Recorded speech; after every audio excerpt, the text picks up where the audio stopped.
Hola, queridos estudiantes, ¿cómo les va? Que tengan ustedes un buen día hoy y hasta la semana que viene, que nos vamos a encontrar de nuevo en estos videos que voy a ir grabando para que vamos acompañando las clases que ustedes reciben por escrito.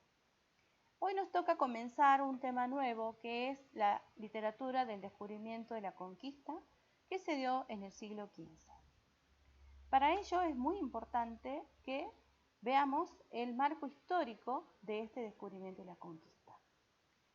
En 1492, en ese año, se produce un acontecimiento histórico que marca el periodo de mayor grandeza y riqueza de la monarquía española, consolidada bajo la unidad de los reyes católicos de España, Fernando de Aragón e Isabel de Castilla. ¿Qué es lo que hacen estos reyes? ¿Sí? ¿Qué hacen estos reyes en su país que tiene que ver con todo este despliegue de las causas que provocan el descubrimiento de la conquista? Lo primero que estos reyes hacen es expulsar a los moros de la península en el siglo VIII. Los árabes habían invadido la península ibérica, que se llama España, y los reyes católicos y la población, cansados de esta invasión y del apoderamiento que habían hecho los moros de la ciudad, deciden expulsarlos del territorio. Lo segundo que se produce es la unidad de la lengua. ¿Qué quiere decir que se produce la unidad de la lengua? Que al haber invadido los moros la península ibérica, se hablaban distintas lenguas y la lengua castellana se había como empapado de ciertos términos pertenecientes a los moros, a los árabes.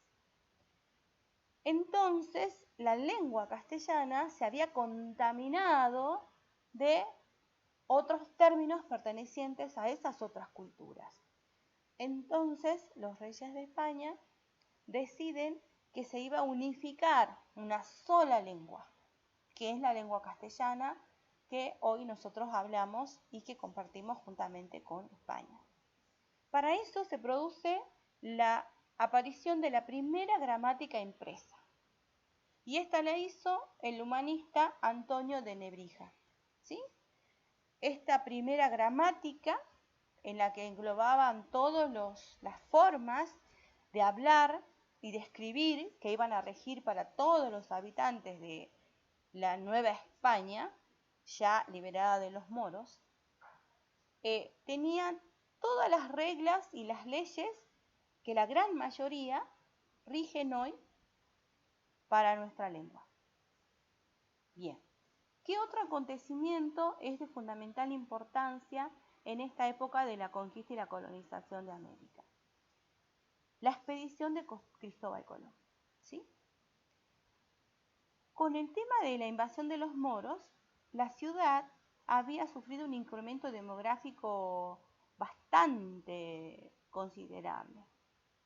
Entonces era necesario buscar por otros horizontes nuevos mercados. Las economías querían buscar el oro, la ruta de las nuevas especies y de esa manera abaratar costos. Además, había un gran progreso en la cartografía. ¿Saben lo que es la cartografía? Es el tema de los mapas, dibujar los mapas. ¿Sí? Y muchos proyectos técnicos que habían llegado a cabo los españoles. Y también se pretendía buscar todo un desarrollo de un sistema precapitalista, con esto de buscar nuevas rutas para conectar con otros mundos y explotarlos, porque la idea de la conquista y la colonización no era más que expedicionar y explotar esos nuevos mundos a los que se llegaba. ¿Sí? Entonces, en esta expedición, ¿sí?, Cortés realiza 3 viajes. no, 4, perdón. Cortés realiza 4 viajes hacia las supuestas Indias, a las que él pensaba que iba a llegar, ¿sí? El primer viaje que hace Colón lo hace en 1492, sale desde el puerto de Palos. Bueno, esta historia ustedes ya la saben porque en la escuela también muchas veces se ha repetido esto de la conquista y la colonización de América. Entonces sale en 1492 del puerto de Palos y sale el 3 de agosto y llega entre el 11 y el 12 de octubre de 1492, llega a Santo Domingo, Cuba. Es su primer viaje. En un segundo viaje, el año siguiente, en 1493, Colón llega a Puerto Rico y Jamaica. En un tercer viaje llega al Mar Caribe y todas las costas de Venezuela en 1498. Y en 1502 llega a Honduras y a República Dominicana. Es de rescatar que cada vez que Colón llegaba a un lugar, lo que hacía era apropiarse de esas tierras, darles un nombre, ¿sí? Nombrarlas, como si no hubiesen tenido ya sus propios nombres, que les colocaban las primeras civilizaciones precolombinas. ¿Recuerdan que ellos tenían todo un sistema cultural, social, económico, político, si se quiere, religioso? Entonces, no es que las culturas precolombinas estaban totalmente desamparadas. Tenían todo un movimiento que tenían que ver con toda la sociedad. ¿Sí? Pero bueno, ya vamos a llegar a eso de la mirada de Colón hacia los indios y después cómo los indios lo miran a estos extranjeros en sus tierras. Entonces, la expedición de Cristóbal Colón consolida lo que es la expansión mercantilista de España y inicia el proceso continental de mayor envergadura de todos los tiempos. Colón levanta la cruz y el estandarte de España en las islas Guananaí, ¿sí? Y de esa manera toma posesión de esas tierras descubiertas. El almirante Cristóbal Colón creía, y esto ustedes lo deben saber, creía que él había llegado ¿a dónde? A las Indias. Por eso es que nos pone el rótulo de indios, porque él pensaba que había llegado a las Indias. A mediados de 1493, Colón regresa a la corte y se lleva con ellos todo lo que pueden sacar de América. Se lleva el oro, se lleva las piedras preciosas que había en América, ricas en minerales, y se lleva unos aborígenes para mostrarles las culturas que había descubierto. Se lleva un montón de productos de la zona de América que en España no se conocía. Por ejemplo, el maíz. ¿Se acuerdan las culturas precolombinas que tenían al maíz como uno de los consumos más ricos para ellos? Es más, tenían al dios del maíz. Entonces todo eso se lleva Cristóbal Colón a España. Si ustedes miran esta imagen, en realidad esto no es una fotografía. Recuerden que en esa época no había fotos, sino me imagino a Cristóbal Colón tomándose una selfie con los indígenas, pero no había. Entonces lo único que nosotros tenemos de esa época son cuadros que algunos pintores realizaron acerca de lo que podría haber sucedido en ese momento. Lo que sí hay son imágenes de Colón, muy viejísimas, de los reyes católicos hay retratos, pero nunca se podría haber tomado una imagen así como la que estamos viendo. Entonces, a mediados de 1993, Colón es recibido triunfalmente en la corte de los reyes católicos, acompañados por indígenas y testimonios de las Indias occidentales. Goza de los mayores honores y su fama se extiende por toda Europa. Bien, ¿qué más podemos decir de esto? Esa es la historia, que nosotros la conocemos y que ahora en la literatura la tenemos que recuperar, porque para entender la visión del otro y para entender la visión de los vencidos es necesario que yo recupere el contexto histórico en el que suceden estas cuestiones, ¿sí? En esta época la literatura existía por parte de las culturas precolombinas, ya las vimos, había mucha lírica en las culturas precolombinas, había muchos cantos que no tienen autor obviamente, porque se transmitían de generación en generación. Lo mismo sucede con la literatura del descubrimiento y la conquista. Los navegantes, los conquistadores, que eran varios, no fue uno solo, fueron muchos los que vinieron a América, y ustedes pueden investigar, ya que son del área de las ciencias sociales, pueden investigar cuáles son aquellos navegantes que llegaron a América, quiénes fueron aquellos navegantes que llegaron a América. Pero en esta época la literatura se correspondía con 3 tipos de textos, subgéneros diríamos, dentro del género narrativo. Los diarios de navegación, que eran las bitácoras que usaban los navegantes para escribir todo lo que sucedía, el día a día, por eso dice diario, el día a día escribían lo que iba pasando mientras ellos iban navegando, y cuando llegaban a una tierra a conquistar, también escribían acerca de eso. Colón fue quien comenzó a escribir los diarios de navegación, ¿sí? Porque fue el primero que se embarcó. Tenemos ese testimonio. Entonces, uno de los textos son los diarios de navegación de Colón, que se considera como la primera obra de la literatura hispanoamericana. Esta obra está llena de relatos poco creíbles que se mezclan con datos verídicos. Esto es porque cuando el conquistador llega, el descubridor llega a América, lo que él ve, lo ve con ojos de un europeo. Entonces hay ciertas cosas que él no conoce en esta América o Indias que él pensaba que había llegado. Entonces, ¿qué pasa? Lo que él relata y lo que cuenta en sus diarios tiene que ver con su visión de europeo. Entonces él, por ejemplo, ve un chancho del monte o un jabalí y no lo puede describir con palabras propias porque no sabe qué animal es ese que está viendo. Entonces él los describe como lo ve. Entonces él dice, bueno, este es un animal que tiene el cuerpo casi como el tamaño de un perro chico, tiene orejas como de... y empieza a describirlo según lo que él conoce, ¿sí?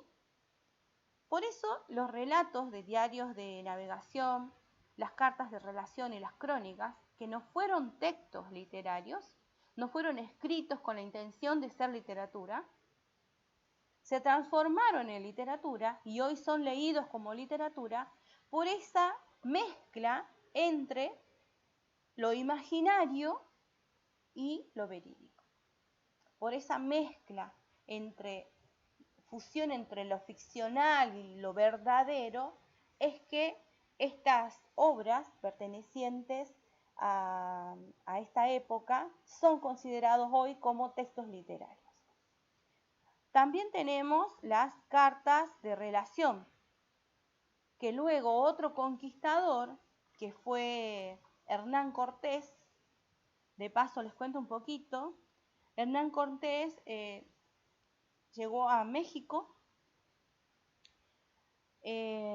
allí llegó a la ciudad que se llama Tenochtitlán, el imperio azteca, se apoderó de su emperador Moctezuma con el objetivo de dominar a todo el pueblo, y bueno, luego asesinó a Moctezuma, Hernán Cortés, ayudado por Malitzin-Tenepal, una mujer que fue dada a Hernán Cortés junto con otras 20 jóvenes más, fue dada como mujer, y esta Malitzin, que después se llamó Malinche, y ustedes saben que para los mexicanos decir Malinche es decirle a alguien sos un hijo de Malinche, como diciendo sos un hijo de mala madre, traidor, ¿sí? Eso significa Malinche para los mexicanos, porque esta mujer traicionó a su pueblo, es lo que dice en la historia y la literatura, traicionó a su pueblo brindándole información a Hernán Cortés para que ejecutara a Moctezuma. ¿Quién fue Moctezuma? Ustedes lo dijeron en las investigaciones que hicieron de las culturas precolombinas. Cortés y algunos hombres huyeron, ¿sí?, después de esta dura batalla de enfrentamiento con los aztecas. Sin embargo, regresaron a Tenochtitlán y no solo mataron a Moctezuma, sino que también se apoderaron de la ciudad y vencieron a los aztecas. Entonces, México pasó a llamarse el Virreinato de la Nueva España. Tengan en cuenta esto de virreinato, porque la próxima literatura que vemos tiene que ver con esto de los virreinatos, ¿sí? Pasó a llamarse Virreinato de Nueva España. Entonces tenemos Hernán Cortés, que con sus cartas de relación escribía todo lo que sucedía, y él escribió cómo venció a Moctezuma, ¿sí? También hay otro conquistador, además de Hernán Cortés, que se llama Francisco Pizarro, quien llegó a Perú. Él llegó a Perú, acuérdense, Hernán Cortés llegó a México.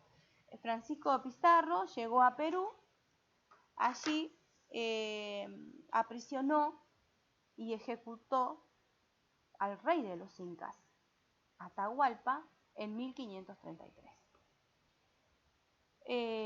Cusco, que era la capital del imperio incaico, a partir de la conquista de este señor, Francisco Pizarro, se pasó a llamar Virreinato del Perú. ¿Sí? Bueno, ahí vamos conociendo un poco de la historia que entrama esto de la literatura de la conquista. Tenemos el de la relación. Vamos a ver otro tipo de literatura que era parte de la época. Acá está, que son las crónicas, ¿sí? Son las crónicas. Álvar Núñez Cabeza de Vaca también fue un conquistador que llegó a América, y él escribió crónicas donde él relataba día a día todo lo que pasaba y todo lo que hacía en estas nuevas tierras. Su libro se llama Naufragios y Comentarios. Bueno, todos los conquistadores tuvieron 3 leitmotiv, diríamos, motivos especiales y esenciales por los cuales llegaban a América. Uno era, y el principal motor, el oro que habían encontrado en estas tierras. El principal leitmotiv era el oro. El segundo era evangelizar, ¿sí? Ellos a toda costa pensaban que la gente que habitaba este lugar de América no tenía religión. Entonces la idea fue evangelizar. Y les cuento, para los que no saben, cómo comenzó esa evangelización. Les decían a los indígenas que si no bautizaban a sus niños, vendría un ser pequeño, chiquitito, fantasmagórico, y se los llevaría de sus casas. Y ahí aparece, miren de qué época, aparece la figura del duende. De esa época viene el duende. ¿Ven? Cuando uno dice así, si no lo bautizás, se lo lleva el duende, de ahí viene. Miren de qué época viene esa leyenda que se les cuenta a los niños o a las personas para que bauticen a sus hijos. Entonces, los propósitos de los conquistadores fueron esos: el oro, principalmente, y evangelizar, ¿sí? Y luego también buscar sirvientes para llevar a la corona. Bien, vamos ahora a ver un pequeño mapita, ¿sí?, acerca de la literatura del descubrimiento y la conquista. Se manifestó en los diarios, en las cartas de relación y en las crónicas. Los textos fueron escritos por los españoles, pero igual se considera las literaturas de la época, durante todo el periodo de descubrimiento y conquista de América. Su propósito era relatar los sucesos, la aventura y describir todo lo que veían. Los autores fueron conquistadores, soldados, evangelizadores, historiadores. Hay un autor de la época que era un fraile, Fray Bartolomé de las Casas. Él escribió también acerca de la literatura hispanoamericana, pero él contó la verdad de lo que pasaba. Él contó todo el atropello que sufrían estos indígenas, cómo los torturaban, los mataban, cómo vejaban a las mujeres, las usaban, las mataban. Él contó la verdad de lo que había sucedido, ¿sí? Después, bueno, en esa misma época, Fray Bartolomé de las Casas fue muy repudiado por lo que hizo, ¿sí? El tema central de las crónicas, los diarios de viaje y las cartas de relación era describir los animales que existían en nuestra zona, describir las regiones, porque para ello era desopilante ver tanta selva, algunos fenómenos naturales extraños, por ejemplo, la piel de los aborígenes, que decían que no era ni negra ni blanca, era un tono raro, porque somos trigueños, ¿no es cierto? Entonces ellos pensaban que esa piel tenía que ver con alguna relación con que había alguna fuente o alguna laguna que estaba llena de oro y se metían las personas ahí y salían y estaban como rejuvenecidos, y ahí aparece la leyenda de la fuente de la eterna juventud. También el mito del Dorado, que había un lugar donde había oro a montones y que las calles tenían oro, las paredes, las piedras, y son leyendas que los mismos conquistadores se encargaron de inventar y difundir, entre otros navegantes que venían a América a explotar la América, como decían en una época posterior a hacerse la América, ¿sí? También relataban costumbres y características de estos pueblos que existían en este lugar, los encuentros con los indígenas, cómo habían sido, y los productos que existían en estas tierras que ellos no las tenían en sus lugares de origen, ¿sí? En estos relatos diarios, crónicas y relaciones, se mezcló la realidad con la fantasía, que es lo que yo le había dicho hace un momento. Y los géneros que se cultivaron fueron las crónicas, los diarios, las cartas, los poemas épicos, la lírica y demás. Bien, de esta manera, más o menos, he explicado el contexto histórico, ¿sí?, de lo que es la cultura precolombina. Ustedes tienen en las tareas para realizar, en primer lugar, tienen una tarea que tiene que ver con un fragmento de un diario de navegación de Cristóbal Colón. Después de ese diario, que primero les puse en la lengua propia, la lengua castellana propia de la época, es difícil de leer, pero sí se lee. Y luego está una versión ya más cambiada, ¿sí?, más actual, que sí la podemos comprender. Después hay una serie de preguntas. A esas preguntas no las tienen que responder por escrito. El que quiere las responde, el que no, no. Pero son las preguntas para leer y entender, ¿sí?, cómo Cristóbal Colón veía a los indios, ¿sí? Cuando él llega a América, ¿qué ve de los indios Cristóbal Colón? ¿Cómo los ve? Los ve desnudos, ¿sí? Los ve que no tenían secta. Ve que eran mansos, mancebos, fáciles de dominar. ¿Cómo los mira? ¿Sí? ¿Qué es lo que ve cuando él los mira a estos nuevos seres que aparecen ante su vista? Esa es la visión que tienen los conquistadores acerca de los pueblos aborígenes. La primera visión que tiene Colón de lo que él está viendo, ¿sí? Luego ustedes tienen, también para analizar en la misma clase, un fragmento de Marcos García acerca de cómo los indios ven a los conquistadores. Y acá me gustaría que ustedes, si ya vieron la película Apocalipto de Mel Gibson, puedan hacer una relación con esa película sobre todo con el final de la película. Y el que no la vio, lo invito a verla, porque es muy linda la película. Si estuviéramos en clase ya se las hubiese pasado, pero bueno, no puedo porque estamos en esta época tan excepcional, donde nuestras prácticas de enseñar y de aprender son diferentes. Pero bueno, los invito a ver la película Apocalipto de Mel Gibson. Y en el final de la película, el aborigen, porque acuérdense que la guerra florida y entre esos mismos pueblos se buscaban, se mataban, se sacrificaban y demás, como al final, cuando el personaje principal está huyendo, y no estoy haciendo spoiler con esto, quiero que ustedes también la vean, hacia el final, él está escapando y de repente se para frente a un mar intenso y se ve que llegan 3 carabelas. Son las carabelas de Colón. Y él se queda parado, pero los otros que lo perseguían se olvidan de él por completo y se adelantan a recibir a esos seres que están llegando. Pero ¿cómo los ven? Los ven como dioses. Porque en las culturas precolombinas,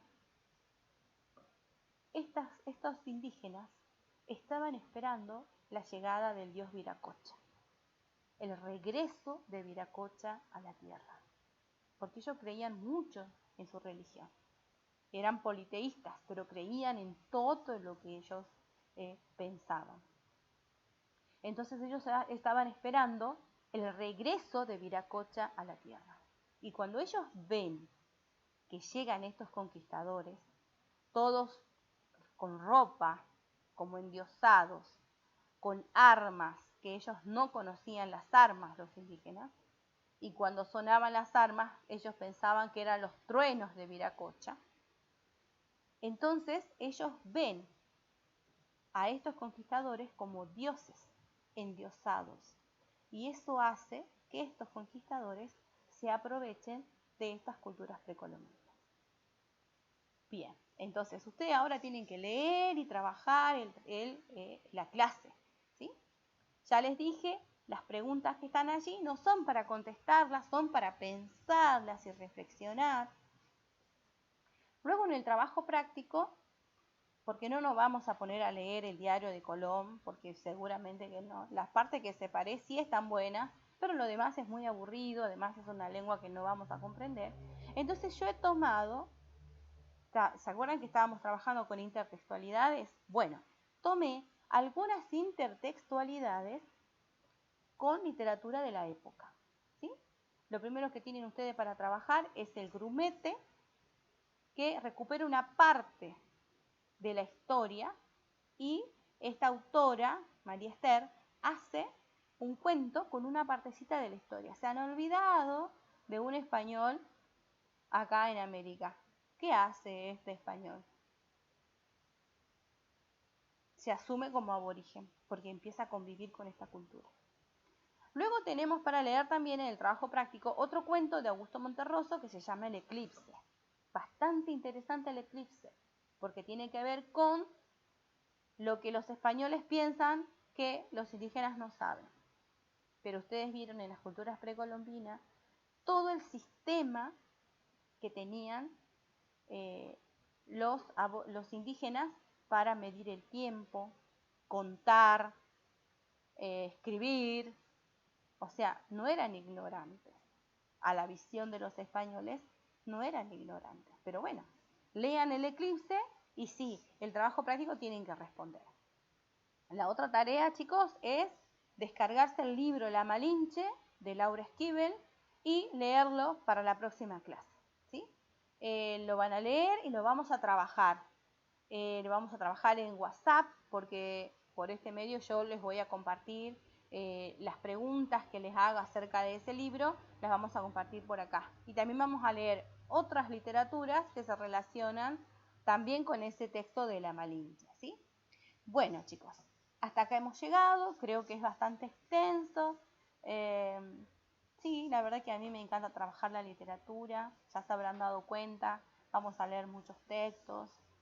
vamos a trabajar mucho la historia, así que los invito a recuperar los materiales de historia de primer año, de segundo año, sobre todo el que tenga que ver con la literatura argentina e hispanoamericana. Esos materiales sí les voy a pedir que lo recuperen para ponernos a tono con el contexto histórico, político, social y económico de la época, para poder entender los procesos literarios que se daban en esa misma época. Porque los que escribían literatura en esa época lo escribían en ese contexto.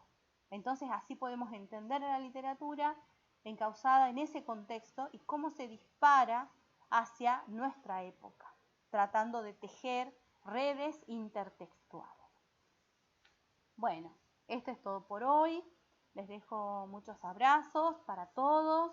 Espero que pronto, muy pronto, podamos nuevamente estar encontrándonos en las aulas y así yo poder escucharlos, poder escuchar sus opiniones, porque a mí me encanta cuando opinan y dicen su parecer y me gusta preguntarles su parecer.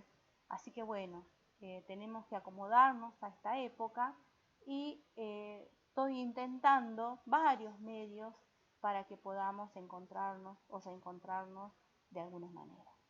Así que bueno, será hasta el próximo video. Les dejo muchos cariños para todos y muchos abrazos. Quédense en casa, cuídense a ustedes y cuiden a sus familias.